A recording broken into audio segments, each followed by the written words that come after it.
AxiaLIF 2L, the least invasive solution to L4-S1 two-level fusion. The operating room setup fits conveniently on a Mayo stand and follows the procedure sequentially from left to right. First, the paracoccygeal notch is palpated and a 2 cm incision is made lateral to the coccyx.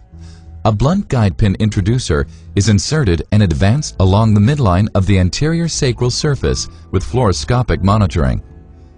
At approximately the S1-S2 junction, a guide pin is engaged and tapped into L5.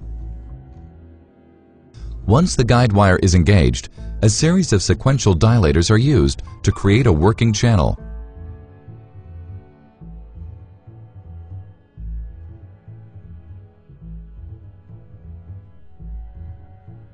A dilator sheath is attached to the 10 mm dilator. The dilator sheath is left in the sacrum to create a transosseous working channel. A 9 mm cannulated drill is used to drill into the L5-S1 disc space. The 8 mm dilator is then used to remove the 10 mm sheath. A 12 mm dilator and sheath is then inserted into the working channel. The 12 mm dilator is then removed and the 12 mm sheath is left in place. A 10.5 mm drill is then used to drill into the L5-S1 disc space. A series of nitinol disc cutters, varying in length and cutting actions, is used to prepare the disc space. Each of the 4 cutters is designed to debulk the nucleus pulposus and lightly abrade the vertebral end plates circumferentially up to the 3 cm footprint while creating a bleeding bed for fusion.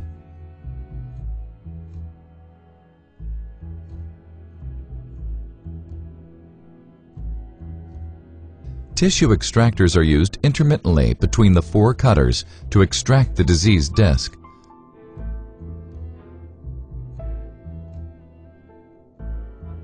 A bone graft inserter then follows to fill the disc space with a mixture of autologous blood and demineralized bone material. The 9 mm drill is used to drill through the inferior end plate of L5. A 12 mm dilator is reinserted into the 12 mm sheath. The 12 mm sheath is advanced until it is flush with the inferior end plate of L5, sealing off the working channel from bone graft material. A 9 mm two-level drill is then advanced through the working channel and into the L4-L5 disc space.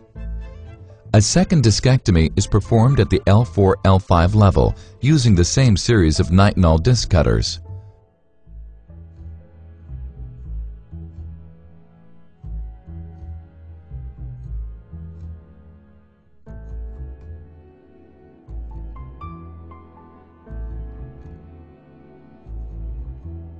The tissue extractors are again used intermittently to extract the diseased disc.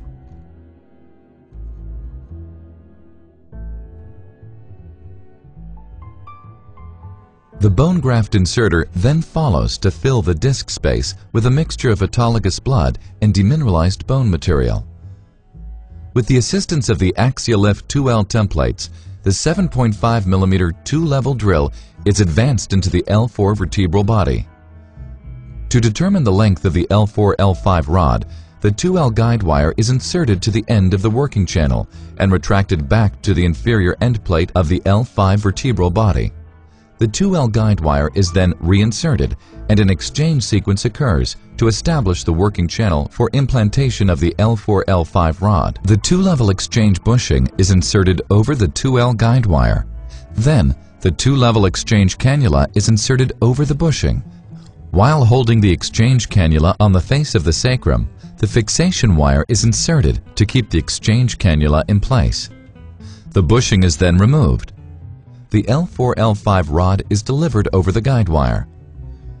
The L4-L5 rod is designed to distract the vertebral bodies, restore disc height, and indirectly decompress the neural foramen.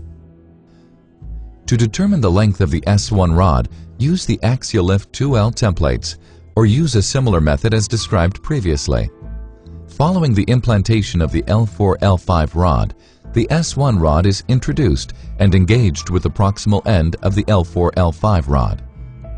The S1 rod is designed to connect with the L4-L5 rod and is designed to distract the vertebral bodies, restore disc height, and indirectly decompress the neural foramen by pushing off of the L4-L5 rod. A rod plug is then used to fill the cannulation of the axial rod.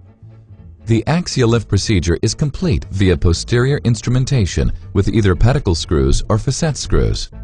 AxiaLIF 2L, the least invasive solution to L4-S1 two-level fusion.